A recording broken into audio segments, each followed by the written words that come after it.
والسلام نے آغاز کیا ابتدا میں، اور پھر اس کے بعد اعلانیہ تبلیغ کوہ صفا پر کھڑے ہو کر پورے اہل مکہ کو اسلام کی دعوت دینا، اس پر گفتگو ہوئی۔ آقا علیہ الصلوۃ والسلام کی یہ کوشش اور لوگوں کو اسلام کی طرف راغب کرنا اور اسلامی تعلیمات ان کے سامنے رکھنا، لوگ اسلام میں داخل ہونے لگے۔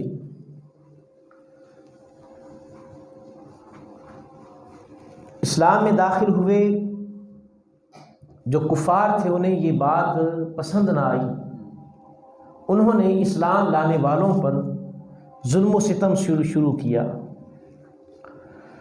اور کون کون سا ظلم اور کون کون سی مشق جو انہوں نے نہیں آزمائی، لیکن یہ چیز بھی انہیں دین سے نہ پھیر سکی۔ حضور نبی اکرم صلی اللہ علیہ وآلہ وسلم آپ پر جو ظلم و ستم ڈھایا گیا، العیاذ باللہ، جو تکلیفیں جو اذیتیں دی گئیں، حالانکہ حضور نبی اکرم صلی اللہ علیہ وآلہ وسلم کے ساتھ پورا بنی ہاشم، بنو مطلب اور آپ کے شفیق چچا حضرت جناب ابو طالب آپ کے ساتھ ہیں، اور اگر کفار آپ کی طرف بڑھتے تو بنو ہاشم اور بنو مطلب کی تلواریں بے نیام ہو جاتی، اس لیے وہ ان کی وجہ سے آقا علیہ الصلوۃ والسلام کو کوئی جانی نقصان نہیں پہنچا سکتے تھے، باوجود اس کے کہ اتنی تائید آپ کو حاصل ہے۔ پورا بنی ہاشم، چھوٹا خاندان تو تھا نہیں، بنی مطلب، یہ سارے افراد، اور پھر سونے پر سہاگا آپ کے چچا جناب ابو طالب، وہ آقا علیہ الصلوۃ والسلام کے ساتھ کھڑے ہیں اور حضور کی حفاظت فرما رہے ہیں اور حضور کی تائید بھی کرتے ہیں۔ باوجود اس کے کفار کوئی موقع ہاتھ سے جانے نہیں دیتے تھے، ظلم کرتے، آپ کی راہ میں کانٹے بچھائے، آپ کو تکلیفیں دیں، کوڑا کرکٹ وہ آقا علیہ الصلوۃ والسلام کے گھر کے سامنے لا کر ڈھیر کر دیتے، کانٹے بچھاتے اور طرح طرح کی تکلیفیں دیا کرتے، ذہنی طور پر اوباشوں کو آپ کے پیچھے لگا دیتے، اوباش سے آپ پر آوازیں کستے، حالانکہ بنی ہاشم کی تائید حضور کو ہے، جناب ابو طالب حضور کے ساتھ ہیں۔ ایک مرتبہ عقبہ بن ابی معیط نے سرداران مکہ کی دعوت کی، سارے سردار وہاں پر حاضر تھے۔ عقبہ بن ابی معیط نے حضور نبی اکرم صلی اللہ علیہ وآلہ وسلم کو بھی دعوت دی کہ آپ بھی ضرور تشریف لائیے گا۔ آقا علیہ الصلوۃ والسلام اس کی دعوت پر تشریف لے گئے، لیکن کھانے سے انکار کر دیا، کہا تو نے دعوت دی، میں نے قبول کی، میں حاضر ہوں، لیکن میں تیرے گھر کا کھانا نہیں کھاؤں گا۔ اس نے کہا جی کیوں نہیں؟ آپ نے فرمایا کہ تو مشرک ہے اور میں مشرک کے گھر سے کھانا نہیں کھاؤں گا۔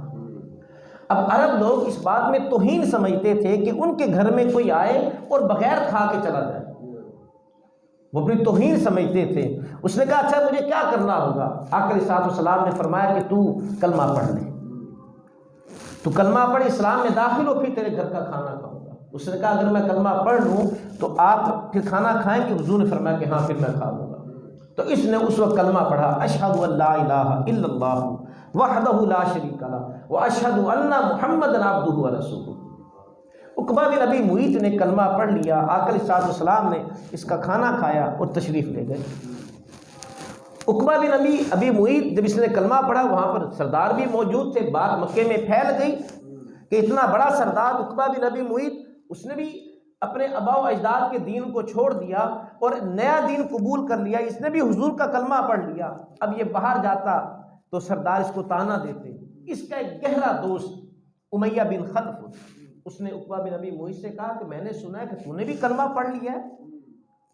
تو اس نے وہ ساری صورتحال بتائی، کہا کہ وہ میرے گھر آئے تھے اور میں نے اس بات کو اچھا محسوس نہیں کیا، وہ میرے گھر میں آئے اور بغیر کھانا کھائے چلے جائیں، تو انہوں نے شرط لگائی تھی کہ آپ کلمہ پڑھے پھر ہی کھانا تمہارے گھر سے کھاؤں گا، تو لہٰذا میں نے مجبوری میں کلمہ پڑھا۔ تو امیہ بن خلف نے کہا کہ اس وقت تک میرا چہرہ دیکھنا تجھ پر حرام ہے جب تک تو جا کر معاذ اللہ اس محمد کے منہ پر جا کر تھوک نہ دے۔ اور انہیں تماچے نہ لگائے اور ان کی گردن پر اپنا قدم نہ رکھ دے، اس وقت تک میرا چہرہ دیکھنا تجھ پر حرام ہے۔ گہرا دوست تھا امیہ بن خلف عقبہ بن ابی معیط کا، اس نے کہا ٹھیک ہے، اس نے وعدہ کر لیا کہ ایسا ہی کروں گا۔ ابھی انتظار میں تھا، آقا علیہ الصلوۃ والسلام صحن حرم میں آئے، اس نے دیکھا کہ حضور تشریف لے آئے ہیں، تو اب برے ارادے کے ساتھ آقا علیہ الصلوۃ والسلام کے پاس آیا اور اس نے حضور کی جانب تھوک پھینکا۔ اللہ رب العزت نے اس کے تھوک کو انگارہ بنا کر اسی کے منہ پر پھینک دیا، چہرہ جل گیا، برس کا نشان پڑ گیا، اور جب تک مرا نہیں وہ نشان منہ پر اسی طرح رہا۔ اب اس کی جرت نہ ہوئی کہ وہ حضور کے اور بھی آگے بڑھ جائے، وہیں سے پلٹ کر بھاگا پھر وہاں سے۔ اللہ رب العزت نے اس کے بارے میں سورہ فرقان میں یہ آیات نازل فرمائی، وَيَوْمَ يَعَضُّ الظَّالِمُ عَلَىٰ يَدَيْهِ، کہ قیامت کے دن یہی بندہ، یہ شخص قیامت کے دن اپنے منہ سے اپنے ہاتھوں کو کاٹے گا، یقول یا لیتنی اتخذت مع الرسول سبیلا، افسوس کرے گا کہ کاش میں نے اس نبی کے دامن کو پکڑ لیا ہوتا۔ آج قدر نہیں ہے، آج حضور کے دامن کو نہیں پکڑا، کلمہ پڑھ لیا تھا تو دل سے کلمہ پڑھ لیتا۔ آقا علیہ الصلوۃ والسلام تو ہمیں وہ جہنم سے نکال کر جنت میں لے جانے کے لیے آئے ہیں۔ حضور نبی اکرم صلی اللہ علیہ وآلہ وسلم ہمیں تو خوشیوں کا، خوشخبریوں کا مجیدہ جانے فضا سنانے آئے ہیں۔ ہم تو گمراہیوں میں تھے، بیٹیوں کو زندہ قتل کر دیتے، ہمارے اندر نہ تو عدل تھا، نہ انصاف تھا، نہ رحم دلی تھی۔ آقا علیہ الصلوۃ والسلام تو ہماری تعلیم و تربیت فرمانے آئے۔ عقبہ بن ابی معیط، اس کو کوئی خیال نہیں آیا کہ میں نے حضور کا کلمہ پڑھ لیا، چلو میں دل سے کلمہ پڑھوں، لیکن امیہ بن خلف کی باتوں میں آ گیا، اور پھر اپنے اس ارادے پر جب اسے عملی جامہ پہنانے کی کوشش کی، اسی تھوک کو اللہ نے انگارہ بنا کر اسی کے منہ پر پھینک دیا۔ تو اس کے بارے میں قرآن مجید میں آیات کو نازل فرمایا، وَيَوْمَ يَعَضُّ الظَّالِمُ عَلَىٰ يَدَيْهِ یقول یا لیتنی اتخذت مع الرسول سبیلا، اپنے منہ سے اپنے ہاتھوں کو خود کاٹے گا قیامت کے دن، اور پھر اس وقت افسوس کرے گا، کہے گا کاش میں نے اس نبی کے دامن کو پکڑا ہوتا۔ یا ویلتا لیتنی لم اتخذ فلانا خلیلا، میرے فلاں دوست نے مجھے اس چیز سے پھیر دیا، امیہ بن خلف نے۔ تو اس دن پچھتانے کے علاوہ اور تو کچھ حاصل نہیں ہوگا، وہ تو محض ایک پچھتاوا ہوگا۔ اب اس وقت اس پچھتانے کا بھی کوئی فائدہ نہیں ہوگا۔ تو یہ آقا علیہ الصلوۃ والسلام، یعنی بنو ہاشم کے آپ کو تائید ہے، بنو عبد مطلب کے آپ کو تائید ہے، جناب ابو طالب حضور کے ساتھ ہیں، باوجود اس کے وہ طرح طرح کی ایذا رسانیاں، طعن و تشنیع، کون سا تیر ہے جو ان کے ترکش میں ہو اور انہوں نے حضور پر نہ چلایا ہو، کون سا حربہ ہے جو انہوں نے نہ آزمایا ہو، قتل تک کی سازشیں کی گئیں۔ یہ تو اللہ رب العزت نے آپ کی حفاظت کا ذمہ اپنے اوپر لیا اور فرمایا واللہ یعصمک من الناس، محبوب یہ لوگ آپ کو کوئی تکلیف نہیں دے سکتے یا آپ کو کچھ نقصان نہیں پہنچا سکتے، یہ تو اللہ نے اپنے حبیب مکرم کی حفاظت کا ذمہ لیا ہوا۔ وگرنہ ابو جہل، ابو لہب نے کون سی ترکیب تھی جو نہ آزمائی ہو، قتل تک کی سازشیں کی، پتھر تک رکھ دیا کہ حضور سجدے میں جائیں گے اور جا کر میں حضور کے سر پر دے ماروں گا۔ یہ تو اللہ کی مدد تھی کہ جب وہ قریب آیا پتھر لے کر حضور کے سر پر مارنے کے لیے، تو اللہ رب العزت کی طرف سے ایک شیر دہاڑتا ہوا اس کی طرف آیا، اور یہ ڈر کر پیچھے ہوا۔ وہ شیر صرف اسے ہی نظر آیا، ارد گرد اور بھی لوگ تھے، وہ کسی کو نظر نہیں آیا۔ وہ دو اونٹ منہ پھاڑ کر اس کی طرف بڑھ رہے ہیں، کبھی شیر اس کی طرف منہ پھاڑ کر بڑھتا ہے، اور یہ ڈر کر پیچھے بھاگا۔ یہ تو اللہ رب العزت نے آپ کی حفاظت کا اہتمام فرمایا ہوا تھا، اس لیے یہ حضور کو کوئی نقصان نہیں پہنچا سکے، وگرنہ کفار نے تو اپنی طرف سے پوری ترکیبیں کی، ہر حربے کو انہوں نے استعمال کیا۔ تو یہ آقا علیہ الصلوۃ والسلام کا یہ حال کہ جب کہ آپ کو اتنی تائید بھی حاصل ہے، جناب ابو طالب کی تائید حاصل ہے، باوجود اس کے وہ پھر بھی کفار کہیں نہ کہیں سے آپ کو تکلیفیں دینے کی کوشش کرتے۔ تو پھر وہ غلام، وہ غریب جو آقا علیہ الصلوۃ والسلام پر اسلام لے کر آئے، ان کے ساتھ کفار نے کون کون سا حربہ نہیں آزمایا ہوگا، کون کون سی تکلیفیں نہیں دی ہوں گی۔ حضرت بلال حبشی رضی اللہ تعالیٰ عنہ، جب آپ نے اسلام قبول کیا، امیہ بن خلف یہ حضرت بلال کا آقا تھا، اس کو پتہ چلا کہ میرا غلام ہو کر، میرا زر خرید ہو کر اس نے ان کا کلمہ پڑھ لیا، یہ دو طرح کی ظلم کرتا۔ ایک ظلم یہ کرتا کہ امیہ بن خلف حضرت بلال حبشی کی گلے میں رسی ڈال کر اور نوجوان لڑکوں کو، بچوں کے ہاتھوں میں تھما دیتا اور کہتا ہے انہیں گھسیٹو مکہ کی گلیوں پہ۔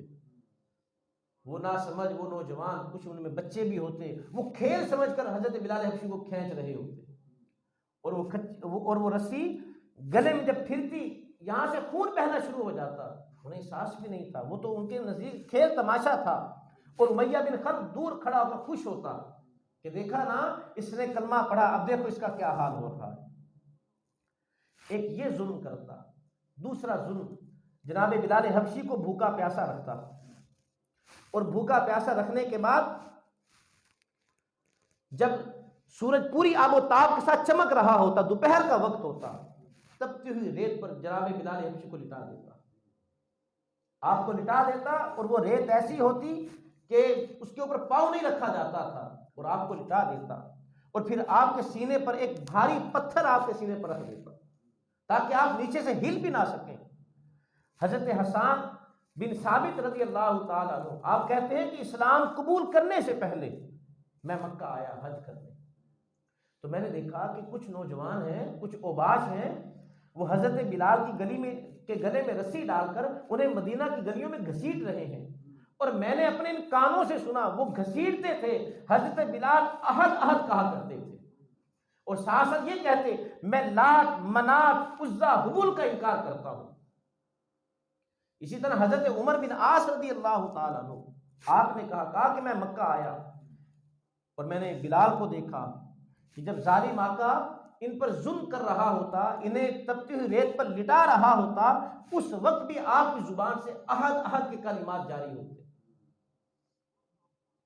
تو ایک دن حضرت ابوبکر صدیق رضی اللہ تعالیٰ عنہ حضرت بلال کے پاس سے گزرے، حضور سب کو صبر کی تلقین کرتے، صبر کرو، حضور فرماتے صبر کرو، اللہ کی تائید آئے گی، اللہ کی مدد آئے گی، ابھی صبر کرو، کیونکہ ابھی جہاد کا حکم نہیں تھا، ابھی اتنی تعداد بھی نہیں ہے۔ تو جناب ابوبکر صدیق حضرت بلال کے پاس سے گزرے، آقا ظلم کر رہا امیہ بن خلف، تو جناب صدیق اکبر رضی اللہ تعالیٰ عنہ آپ نے اسے کہا کہ تجھے اللہ سے ڈر نہیں لگتا؟ تو نے اتنے ظلم کے پہاڑ توڑ ڈالے، تیرے دل میں کوئی خوف خدا نہیں ہے؟ تو اس نے کہا کہ اے ابوبکر تم نے ہی اسے اس حال تک پہنچایا ہے، اس کا مطلب یہ تھا کہ تمہاری وجہ سے اس نے کلمہ پڑھا ہے، تم نے تبلیغ کی کوششیں کی، تمہاری وجہ سے اس کا یہ حال ہوا ہے، اگر چھڑا سکتے ہو تو چھڑا لو۔ تو جناب ابوبکر صدیق رضی اللہ تعالیٰ عنہ آپ نے کہا اچھا میرا ایک غلام ہے، تمہارا ہم مذہب بھی ہے اور طاقتور بھی ہے، صحت مند بھی ہے اور زیرک بھی، عقل مند بھی ہے۔ وہ غلام حضرت ابوبکر صدیق کا ایسا غلام تھا، وہ تجارتی معاملات کو دیکھا کرتا تھا، دوسرے لفظوں میں وہ منشی تھا اور سارے معاملات کو دیکھا کرتا تھا، اس کا جناب وہ ابوبکر صدیق کا مینیجر تھا۔ اب ایسا غلام کوئی نہیں چھوڑتا، تو حضرت ابوبکر صدیق رضی اللہ تعالیٰ عنہ آپ نے کہا کہ میرے غلام ہے، تیرا ہم مذہب بھی ہے، طاقتور بھی ہے، بلال سے صحت مند اور توانا بھی ہے، تیرے بڑا کام آئے گا، میں اس کے بدلے میں تجھ سے بلال لیتا ہوں۔ اس نے کہا مجھے سودا منظور ہے، کیونکہ اس طرح کا غلام بہت مہنگا ہوتا تھا، ظاہری طور پر دیکھا جائے وہ غلام بہت مہنگا تھا اور اس کے مقابلے میں جناب بلال کی کوئی قیمت نہیں تھی۔ تو کسی نے جب بعد میں لوگوں کو پتا چلا کہ اتنا قیمتی غلام دے کر حضرت ابوبکر صدیق نے بلال حبشی کو چھڑوایا ہے، تو کسی نے ویسے ہی کہہ دیا، کسی نے کہا کہ بلال کا کوئی احسان ہوگا، کوئی احسان ہوگا حضرت ابوبکر صدیق پر، اور حضرت ابوبکر صدیق کسی کا احسان اپنے اوپر نہیں رکھتے، اس وجہ سے حضرت ابوبکر صدیق نے بلال کو آزاد کروا دیا ہوگا۔ تو جناب ابوبکر صدیق ان کی باتیں سنتے، جواب نہ دیتے، خاموش رہتے۔ تو جب ہر طرف سے ہی یہ باتیں ہونے لگی نا، تو اللہ رب العزت نے قرآن میں اس کا جواب عطا فرمایا، وَمَا لِأَحَدٍ عِندَهُم مِّن نِّعْمَةٍ تُجْزَىٰ، کہا کہ لوگ کہتے ہیں کہ اس پر کوئی احسان کیا ہوگا اور انہوں نے اس احسان کا بدلہ اتارا ہے، فرمایا کہ نہیں، الا ابتغاء وجہ ربہ الاعلی، انہوں نے یہ جو کام کیا محض رب کی رضا کے لیے کیا، اللہ کی محبت میں انہوں نے یہ کام کیا ہے۔ تو حضرت بلال حبشی رضی اللہ تعالی عنہ کو آزاد کروایا جناب بلال نے۔ حضرت بلال حبشی کی والدہ محترمہ حضرت حمامہ رضی اللہ تعالی عنہ، انہوں نے اسلام قبول کیا، وہ بھی کسی کی غلام تھی۔ ظالم آقا نے ان پر ظلم و ستم کے پہاڑ توڑ ڈالے، تو حضرت حمامہ رضی اللہ تعالی عنہ کو آزاد کروایا گیا۔ عامر بن فہیرہ رضی اللہ تعالی عنہ، یہ حضرت ابوبکر صدیق رضی اللہ تعالی عنہ کے قبیلے میں سے تھے، عامر بن فہیرہ۔ اور عامر بن فہیرہ یہ وہ صحابی ہیں، وہ قابل اعتماد صحابی ہیں کہ جب آقا علیہ الصلوۃ والسلام مکہ سے مدینہ کی جانب ہجرت کر کے جانے لگے اور 3 راتیں غار ثور میں رہے، یہ عامر بن فہیرہ جناب ابوبکر صدیق کے غلام تھے۔ یہ عامر بن فہیرہ بکریوں کا ریوڑ لے جاتے غار ثور اور آقا علیہ الصلوۃ والسلام کے لیے وہاں پر دودھ دھوتے اور حضور کو پیش کرتے، اور پھر واپسی پر اپنے قدموں پر بکریوں کے ریوڑ کو اسی طرح واپس لے کر آتے تاکہ قدموں کے نشان بھی ختم ہو جائیں۔ یہ قابل اعتماد یہ عامر بن فہیرہ یہ کسی کے غلام تھے۔ تو جناب جب انہوں نے اسلام قبول کیا تو ان کے آقا نے ان پر ظلم و ستم کرنا شروع کر دیا، تو جناب ابوبکر صدیق رضی اللہ تعالی عنہ نے انہیں آزاد کروایا۔ تو طرح طرح جس طرح یہ صحابہ جو اسلام قبول کرتے، زیادہ تر غلاموں کی تھی، کیونکہ آقا علیہ الصلوۃ والسلام غلاموں کے حقوق کی بات کرتے، ان کے ساتھ حسن سلوک کی بات کرتے، فرماتے کہ جو خود کھاؤ انہیں کھلاؤ، جو خود پہنو انہیں پہناؤ، ان سے ضرور سے زائد کام نہ لو، ان پر زیادہ بوجھ نہ ڈالو، ان کو مارو نہ، ان پر ظلم نہ کرو۔ تو لہٰذا جب ان کے حقوق کی بات کرتے، اب یہ اسلام میں داخل ہوتے، جب اسلام میں داخل ہوتے تو ظالم آقا ان پر ظلم و ستم کرنا شروع کر دیتا۔ حضرت خباب بن ارس رضی اللہ تعالیٰ عنہ، یہ حضرت خباب یہ آزاد ماں باپ کے بیٹے تھے، لیکن زمانہ اسلام سے قبل ابھی حضور نے اعلان نبوت نہیں فرمایا، تو خباب بن ارس کو کسی نے غلام بنا لیا، انہیں اغوا کر لیا، غلام بنا لیا، کسی منڈی میں جا کر بیچ دیا، آزاد تھے غلام بن گئے، اور کسی مکہ کی منڈی میں لا کر انہیں بیچ دیا گیا۔ تو خباب بن ارس رضی اللہ تعالیٰ عنہ آپ تلواریں بناتے، نیزے بناتے، لوہار کا کام کیا کرتے تھے، یہ آپ کے پاس ہنر تھا۔ تو انہیں ایک خاتون نے خریدا تھا، اس کا نام تھا ام انمار، تو اس کی یہ بھٹی تھی لوہے کی، تو حضرت خباب بن ارس بھی اسی میں ماہر تھے، آپ تلواریں بناتے، اس کے لیے کام کرتے۔ خباب بن ارس یہ اخلاق کے بہت اچھے تھے، ان کا خلق بہت اچھا تھا، آقا علیہ الصلوۃ والسلام کا ان کے پاس آنا جانا ہوا، یہ حضور کے پاس چلے جاتے، حضور ان کے پاس تشریف لے آتے، تو حضور کی صحبت کا اثر تھا، خباب بن ارس نے اسلام قبول کر لیا۔ ام انمار مالکہ کو پتہ چلا، وہ تو مشرکہ تھی، برداشت نہیں کر سکی، اب آپ کا کام ہی بھٹی کا تھا، اب وہی ام انمار وہ کیا کرتی، وہ لوہے کا ٹکڑا لیتی، ایک پلیٹ نما ٹکڑا لیتی، اسے بھٹی میں ڈالتی، جب وہ تپ کر سرخ ہو جاتا، وہی ٹکڑا چمٹے سے پکڑ کر خباب بن ارس کے سر پر رکھ دیتا۔ کیسا ظلم ہے، کوئی خوف خدا نہیں ہے۔ لکڑی کا کوئلہ انگارہ وہ ہاتھ میں رکھنا مشکل ہو جاتا ہے، اور یہاں پر لوہے کو سر پر رکھا جا رہا ہے، یہ چیز بھی انہیں دین سے نہیں کھینچ سکی۔ اصل جہاد تو انہوں نے کیا ہے، ہم نے کیا کیا؟ خباب بن ارس کہتے ہیں کہ میرے سر پر انگارہ رکھ دیا جاتا تو اس کی لیکن ثابت قدم رہے۔ ایک دن آقا علیہ الصلوۃ والسلام ان کے پاس آئے تو انہوں نے کہا کہ یا رسول اللہ میرے لیے دعا فرما کہ اللہ مجھے اس کے ظلم سے نجات دے دے۔ تو آقا علیہ الصلوۃ والسلام نے دعا کے لیے ہاتھ اٹھا دیے، اللہم انصر خبابا، اے اللہ خباب کی مدد فرما، اس کے ظلم سے نجات دے دے۔ اب وہی ام انمار خاتون مشرکہ، اللہ رب العزت نے اسے سر کی بیماری میں مبتلا کر دیا، اس کے سر میں درد رہنا شروع ہو گیا، وہی جو فرعون کو بیماری لگی تھی، نمرود کو لگی تھی، اس کے سر میں درد رہنا شروع ہوا۔ اب وہ درد کم کیسے ہوتا؟ وہی لوہے کا ٹکڑا گرم کر کے اپنے سر پر رکھواتی تھی، اور اسی میں واصل جہنم ہوئی۔ حضرت خباب بن ارس کو ابھی اس نے آزاد نہیں کیا تھا جب وہ اس بیماری میں مبتلا ہوئی. تو حضرت خباب بن ارس ایک دن صحن حرم میں آئے. آقا علیہ الصلوۃ والسلام بیت اللہ کی دیوار کے ساتھ ایسے ٹیک لگا کر بیٹھے ہوئے،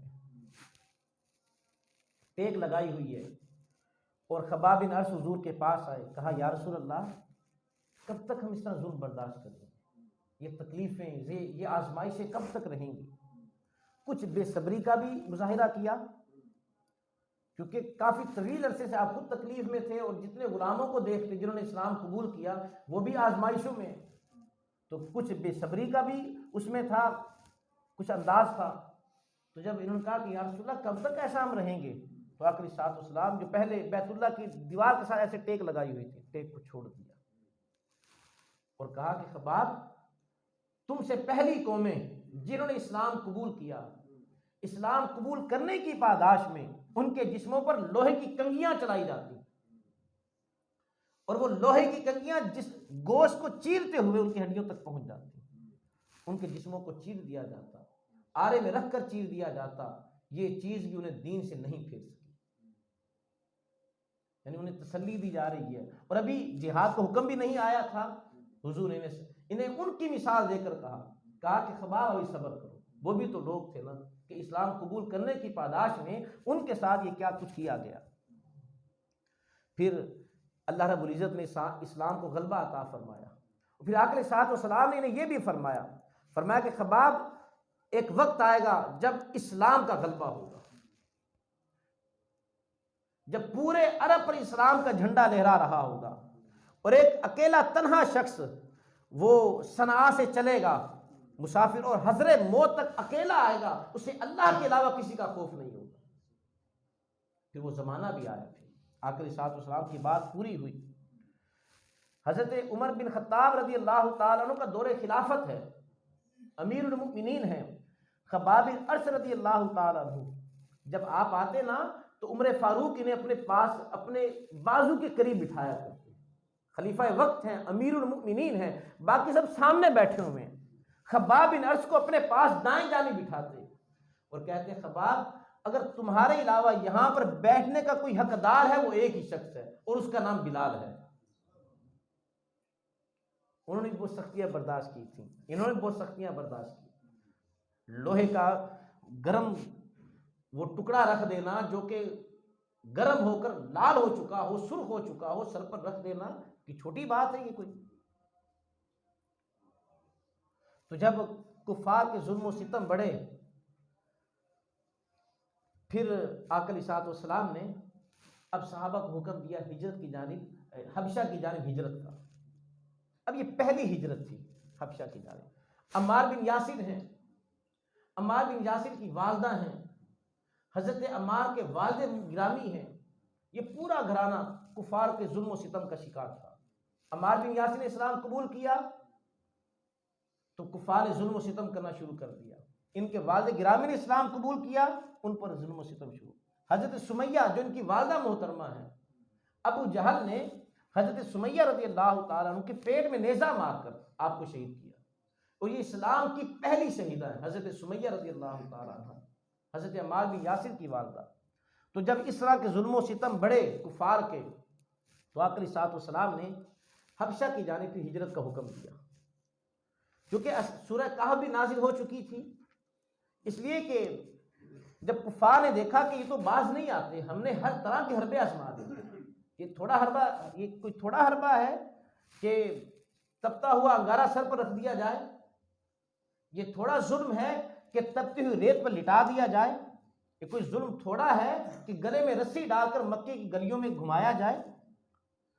انہوں نے دیکھا نا کہ یہ تو باز آنے والے نہیں ہیں، ان پر جو کچھ کر لیا جائے اسلام سے کوئی چیز انہیں پھیرتی نہیں ہے، یہ اس پر قائم ہو سکتا استقامت سے.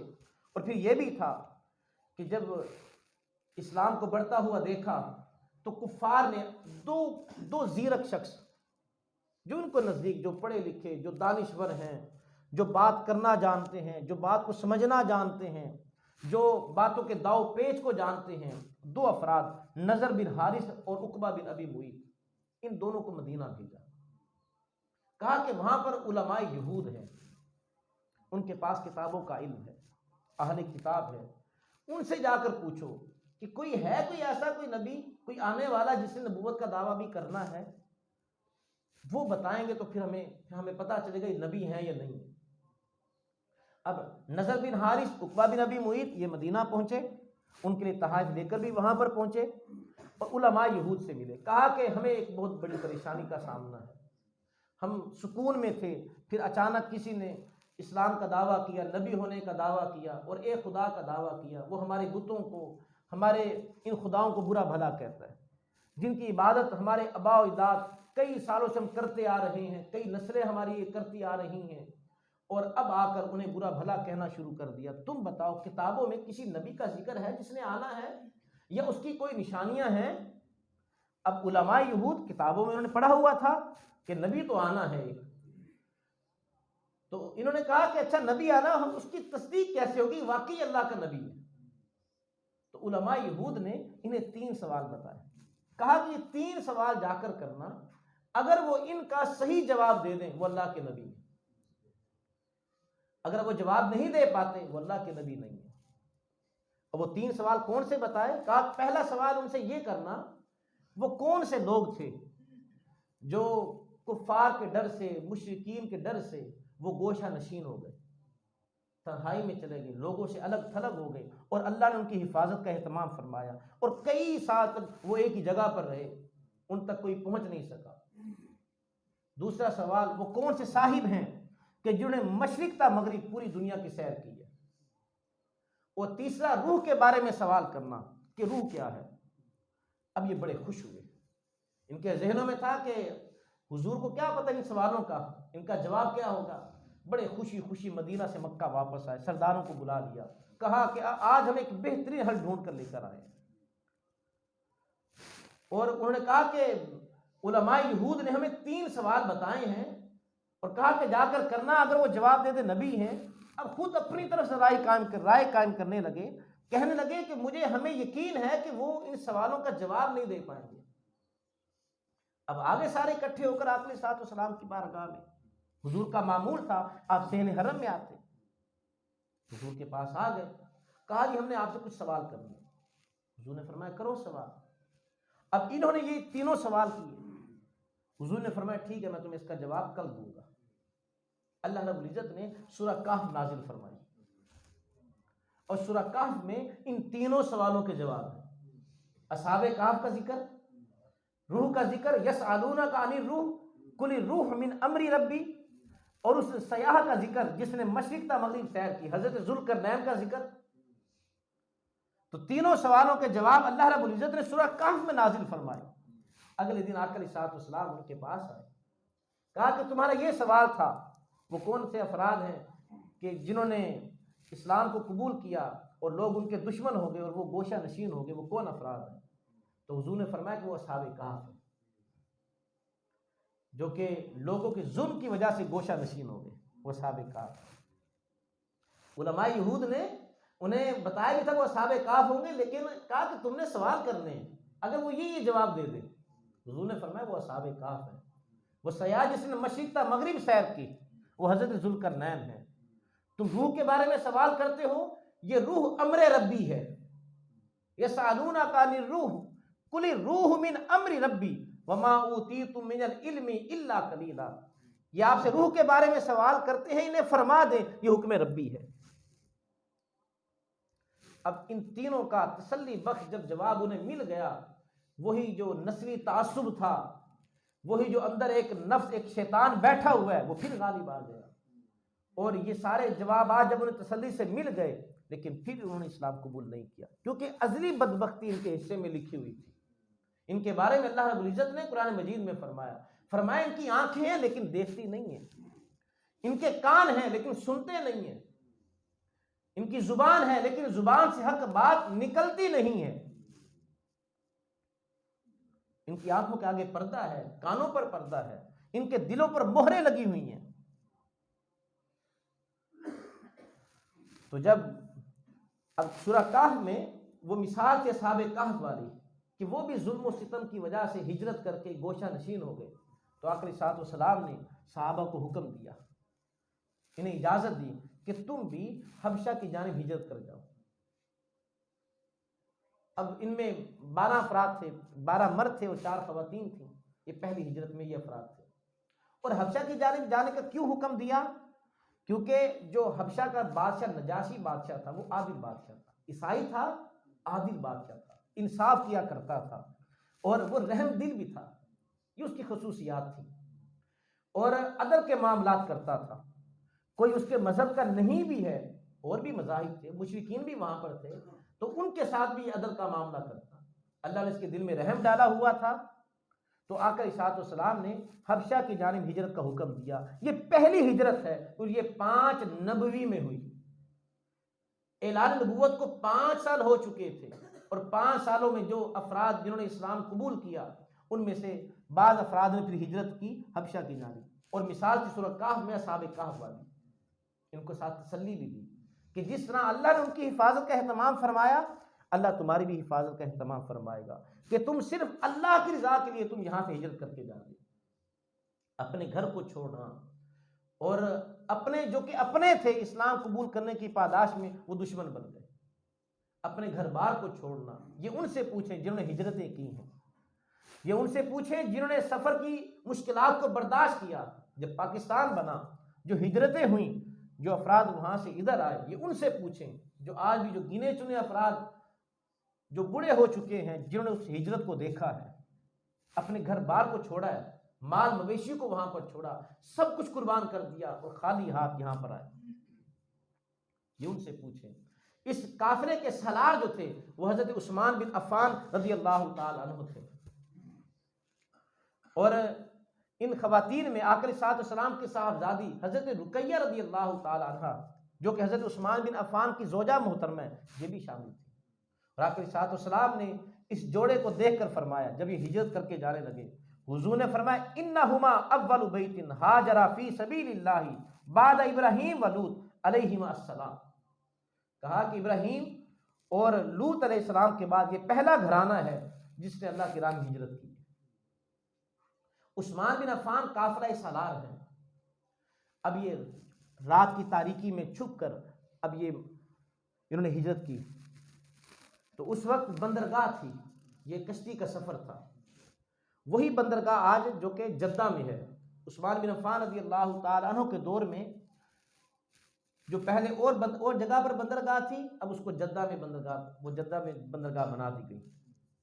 تو اس رات کی تاریکی میں کشتی پر سوار ہوئے اور چلے گئے۔ جب یہ چلے گئے، کفار کو پتہ چلا کہ کچھ مسلمان یہاں سے بھاگے ہیں، کسی اور جانب ہجرت کر کے گئے ہیں۔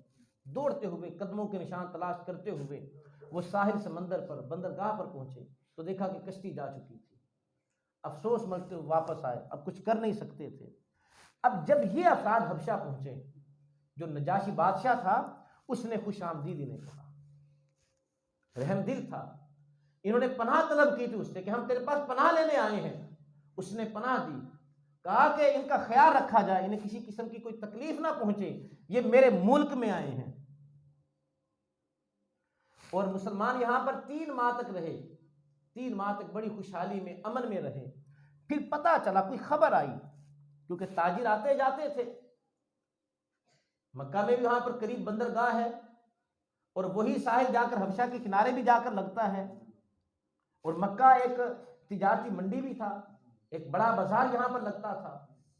تو خبر آئی کہ مکہ میں حالات بہتر ہو گئے ہیں اور مکہ والوں نے اسلام قبول کر لیا۔ یہ محض خبر تھی، سب نے ارادہ کر لیا مکہ آنے کا، لیکن پھر بعض نے کہا کہ ایسے مکہ نہ جاؤ، پہلے خبر کی تصدیق کر لو۔ اب ان میں بعض افراد مکہ آئے، لیکن دیکھا یہاں پر آ کر پتہ چلا کہ یہ تو خبر ہی غلط تھی۔ تو جتنے افراد آئے تھے، بعض کو اپنی پناہ میں لے لیا۔ جب کوئی کسی کو پناہ دے دیتا تھا پھر کوئی اس پر ظلم نہیں کرتا تھا، گو کہ کسی کافر نے پناہ دی ہے۔ اسی طرح آقا علیہ الصلوۃ والسلام نے فرمایا کہ تم میں سے کوئی غلام بھی کسی کو پناہ دے دے، اس کی پناہ کو تسلیم کیا جائے گا، اور پھر جس کو پناہ دے دی گئی ہے اسے کچھ نہیں کہا جائے گا، خواہ وہ مشرک ہی کیوں نہ ہو، تمہارا دشمن ہی کیوں نہ ہو۔ تو جو کسی کو امان دے دیتا، پناہ دے دیتا، اب اسے کوئی کچھ نہ کہتا۔ تو دیکھا کہ مکہ کے حالات تو پھر خراب ہیں. پھر دوسرا لشکر، دوسرا قافلہ وہ پھر ہجرت کر کے گیا. اب اس ہجرت میں زیادہ تعداد تھی. پہلے 12 مرد اور 4 خواتین تھیں. اب 83 افراد نے ہجرت کی حبشہ کی جانب. جب یہ ہجرت کر کے حبشہ آ گئے تو کفار کو تو یہ بات بھائی نہیں. وہ کیسے برداشت کرتے کہ ان کے ہاتھوں سے مسلمان نکل کر ایک دوسرے ملک میں جا کر رہ رہے ہیں، وہاں پر امن و امان سے رہ رہے ہیں. ان سے تو برداشت نہیں ہوا. اب سارے سردار سر جوڑ کر بیٹھ گئے. یہ بھی بات برداشت نہیں تھی کہ یہاں سے کیوں گئے، اور پھر یہ خطرہ لاحق ہوا کہ یہ وہاں جا کر اسلام کی تبلیغ کریں گے، وہاں پر جا کر لوگ ان کے ساتھ شامل ہو گئے، یہ اور مضبوط ہو گئے، یہ تو آ کر ہم پر حملہ کر دیں گے. یہ خطرہ بھی انہیں تھا. اب سارے سردار سر جوڑ کر بیٹھ گئے کہ اب کیا کیا جائے. پھر یہ فیصلہ ہوا کہ ہم 2 افراد کو شاہ حبشہ کے پاس بھیجتے ہیں، نجاشی بادشاہ کے پاس، اور وہ کہتے ہیں جا کر اس سے جا کر بات کرو، انہیں جا کر کہو کہ ہمارے کچھ افراد آپ کے پاس آئے ہیں اور انہوں نے ہمارے دین کو بھی چھوڑ دیا، اور شاہ حبشہ نہ تو تمہارے دین کو قبول کیا، وہ عیسائی تھا، اور ایک نئے دین کو قبول کیا ہے. بادشاہ ہماری بات مان لے گا اور ان لوگوں کو ہمارے حوالے کر دے گا. پھر مکہ لے کر آئیں گے، پھر ان سے حال پوچھیں گے، پھر ان کا حساب و کتاب کریں گے. جب یہ فیصلہ ہو گیا، پھر ساتھ یہ بھی فیصلہ ہوا کہ ایسے خالی ہاتھ نہیں جانا. بادشاہ کے لیے، وزراء کے لیے قیمتی تحفے لے کر جانا. اب جتنے بھی وزراء تھے ان کے لیے قیمتی تحفے لیے گئے. ریشمی جبے، جو مکہ کے اعلیٰ ترین کپڑا تھا وہ، اور دیگر جو مکہ کی اشیاء تھی، جو قیمتی اشیاء تھیں، وہ ایک بڑا ایک خزانہ انہوں نے اکٹھا کر لیا، اور سارے وزراء کے لیے وہ تحفے اکٹھے کیے، تحفے بنا لیے. اب پھر کہا کہ بادشاہ کے لیے اس سے بھی قیمتی تحفہ ہونا چاہیے. ایک خالص عربی النسل گھوڑا بطور تحفہ بادشاہ کے لیے لے کر گئے، اور اسی طرح کچھ قیمتی اور چیزیں بطور خاص بادشاہ کے لیے لے کر گئے. اور پھر 7 سرداروں نے انہیں تنبیہ کی ان 2 افراد کو کہ تم نے جانا ہے شاہ حبشہ کے پاس، تو تم نے پہلے وزراء سے ملنا ہے، انہیں جا کر تم نے تحائف دینے ہیں تاکہ تم انہیں اپنا ہم نوا بنا لو. لالچ آ جائے گی نا، تحفہ ملا ہے، وہ کل بادشاہ کے دربار میں تمہاری تائید کریں گے. اب یہ 2 افراد جب حبشہ پہنچتے ہیں اور پہلے جا کر وزراء سے ملتے ہیں، بادشاہ کے جو مشیر ہوتے ہیں، جو وزراء ہوتے ہیں، ان سے ملتے ہیں، انہیں تحائف دیتے ہیں، اور پھر معاملہ پیش کرتے ہیں کہ بھئی ہم اس لیے آئے ہیں اور کل بادشاہ کے دربار میں تم نے ہماری تائید کرنی ہے، ہمارے لوگوں کو ہمارے حوالے کرنا ہے. اگلا دن ہوا،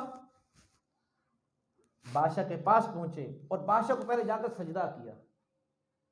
یہ بادشاہ کے پاس جانے کا ایک ادب آداب تھا اس دور میں کہ بادشاہ کو سجدہ کیا کرتے. جو ادب آداب تھے انہوں نے اسی طریقے سے بادشاہ کو ملا. بادشاہ کو سجدہ کیا اور ادب کے ساتھ ہاتھ باندھ کر کھڑے ہو گئے، اور پھر وہ تحفہ پیش کیا، اور پھر اپنا مدعا پیش کیا کہ ہم آپ کے پاس اس لیے آئے ہیں کہ ہمارے کچھ لوگ آپ کے پاس آ گئے ہیں، آپ کے ملک میں آ کر رہ رہے ہیں، نہ انہوں نے کوئی ایک نیا دین قبول کیا ہے، ہمارے دین کو بھی چھوڑ دیا، اور وہ دین آپ کا بھی نہیں ہے، ایک نیا دین لے کر آئے ہیں، اور وہ آپ کے پاس ہجرت کر کے آ گئے ہیں، آپ ان لوگوں کو ہمارے حوالے کر دیں. اب ان کے ذہنوں میں تھا کہ ہم نے وزراء کو بھی تحائف دیے ہیں، بادشاہ کو بھی قیمتی تحفہ دیا ہے، فیصلہ ہمارے حق میں ہوگا. جب یہ اپنا مدعا پیش کر چکے وزراء، ان کو تو رات کو رشوت مل چکی تھی، اب انہوں نے بھی تائید کی، کہا کہ ہاں بادشاہ، کچھ لوگ آئے ہیں، ایک نیا دین لے کر آئے ہیں، وہ ہمارا دین بھی نہیں ہے، ان کا دین بھی نہیں ہے، وہ یہاں پر آ کر ایسنوں کے انتشار پھیلا دیں اور ہمارے لوگوں کو بھی کہیں ورغلا نہ دیں، تو ان لوگوں کو ان کے حوالے کر دیا جائے. شاہ حبشہ نے کہا ہرگز نہیں، ایسا کبھی نہیں ہوگا، جب تک میں ان سے خود بات نہ کر لوں، میں خود بات نہ کر لوں، ان کا مدعا نہ سن لوں، اس وقت تک انہیں تمہارے حوالے نہیں کروں گا. تحائف لے کر جانے، واپس لے جاؤ، کیونکہ حضور نے فرمایا تھا وہ شاہ حبشہ عادل بادشاہ ہے، رحم دل ہے، نیک ہے، انصاف پسند ہے. تو جب اگلے دن صحابہ کو اپنے پاس بلا لیا، تو انشاءاللہ ابھی اگلی گفتگو جو نجاشی بادشاہ کے دربار میں ہوئی، یہ انشاءاللہ آئندہ جمعہ کی یہ لمبی گفتگو ہے، اور جو اسلام کے دلائل وہاں پر حضرت جعفر طیار نے پیش کیے، کمال کر دیا. اور پھر ان کے حربے ناکام ہوئی، انہوں نے دوسرا حربہ آزمایا، وہ بھی ناکام ہوا۔ انشاءاللہ اس پر مفصل گفتگو آئندہ جمعہ کریں گے۔ وصلی اللہ تعالی علی حبیبہ محمد و آلہ و اصحابہ۔